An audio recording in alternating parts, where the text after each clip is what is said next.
Show you guys how we do some of our wet tumbling in a Harbor Freight. I think it's an 18-pound tumbler. I had one of the cheap 5-pound ones, didn't work great. I'm not supposed to wet tumble with it. So anyways, I use a little thing here, marked it off, 2 quarts of water and 2 ounces of simple green. The 2 quarts gets the water up right around to the bottom of the top of the material here. You can see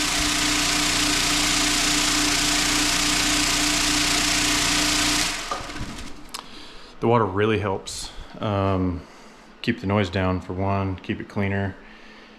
And the material, you can just keep reusing it, rinse it out. It's great. Way better than how I was doing it before. So basically,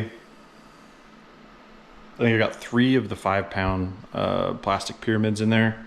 So 15 pounds of that, 2 quarts of water, 2 ounces of simple green, off to the races.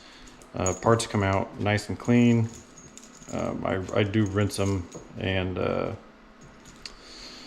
clean them with some alcohol before I send them off to anodize, but that has helped a ton for me, and I haven't seen a whole lot of people comment about, you know, how they use this Harbor Freight tumbler wet, recipes, as some would say. So there you go.